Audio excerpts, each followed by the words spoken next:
আমরা সকলেই নানান সময়ে মিথ্যা কথা বলার মুখোমুখি হই, কিন্তু আমরা কি একবারও ভেবে দেখেছি যে এই মিথ্যা কথা বলার কারণে আমাদের হতে পারে ভয়ঙ্কর শাস্তি?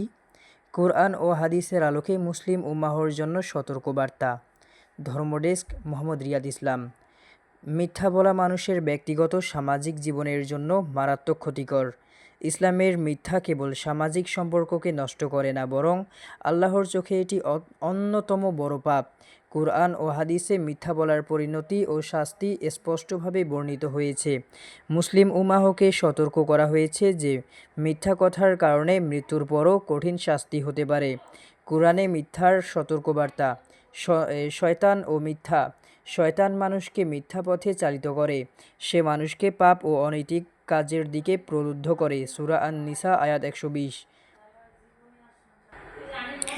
মিথ্যা মানুষের মনকে দুষ্টতার দিকে নিয়ে যায়। সৎকর্মের ব্যর্থতা। যে ব্যক্তি মিথ্যা বলে তার কোনো কাজ গ্রহণযোগ্য হবে না। সূরা আত-তারক আয়াত ১১।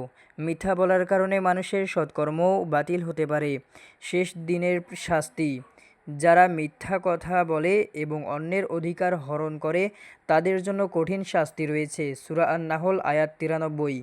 মৃত্যুর পর মিথ্যাকারীদের জন্য কঠোর নারকীয় শাস্তি নির্ধারণ। হাদিসের মাধ্যমে মিথ্যার প্রভাব। মিথ্যা মানুষকে নরকের দিকে নিয়ে যায়। রাসূলুল্লাহ সাল্লাল্লাহু আলাইহি ওয়াসাল্লাম বলেছেন, হাদিসের মাধ্যমে মিথ্যার প্রভাব। মিথ্যা মানুষকে জাহান্নামের কঠিন আগুনের দিকে নিয়ে যায়। রাসূলুল্লাহ সাল্লাল্লাহু আলাইহি ওয়াসাল্লাম বলেছেন, মিথ্যাকারীকে আল্লাহ জাহান্নামের কঠিন আগুনে নিক্ষেপ করবেন। যিনি প্রতিনিয়ত মিথ্যা বলেন তিনি ঈমান থেকে দূরে চলে যান। সহিহ বুখারী শরীফ, হাদিস ৬৮৩৪। মিথ্যা শপথ। যে ব্যক্তি মিথ্যা শপথ নেয় সে আল্লাহর সঙ্গে প্রতারণা করছে। এটি সবচেয়ে বড় পাপের মধ্যে অন্তর্ভুক্ত। সুনানে আবু দাউদ শরীফ, হাদিস ২৭১৭। ৩. মিথ্যা ও জ্ঞানী মানুষদের উদাহরণ। যে ব্যক্তি জ্ঞানী হয়ে মিথ্যা বলে সে সর্বনাশের দিকে যায়। মিথ্যার ছোট অংশও পাপের বোঝা তৈরি করে। সহিহ মুসলিম শরীফ, হাদিস ২৪৭। সামাজিক ও নৈতিক প্রভাব।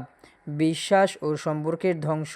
পরিবার, বন্ধু ও সমাজে আস্থা নষ্ট হয়। অন্যায় ও শোষণ। মিথ্যা দিয়ে মানুষ অন্যকে ক্ষতি করতে পারে। অবশ্যম্ভাবী শাস্তি। আধ্যাত্মিক জীবন ক্ষতিগ্রস্ত হয়। আখিরাতে চিরস্থায়ী শাস্তি। শিক্ষণীয় দিক। সত্য বলার গুরুত্ব। কুরআন ও হাদিস নির্দেশ করে সত্য বলা আল্লাহর সন্তুষ্টি অর্জনের পথ। শপথ ও প্রতিশ্রুতিতে সততা। প্রতিটি প্রতিশ্রুতি মানা অপরিহার্য। মিথ্যার সামাজিক প্রভাব নিয়ন্ত্রণ। শিশুরা ছোটবেলায় সত্যবাচক শিক্ষা পেলে সমাজে সততা বজায় থাকে। কুরআন ও হাদিস স্পষ্টভাবে জানিয়েছে মিথ্যা বলা একটি মারাত্মক পাপ, যা আধ্যাত্মিক ও সামাজিক জীবন ধ্বংস করে, মৃত্যুর পর কঠোর নারকীয় শাস্তি নিয়ে আসে। মুসলিমদের জন্য নির্দেশনা স্পষ্ট: সত্য বলো, সততার পথে চলো, মিথ্যা থেকে দূরে থাকো।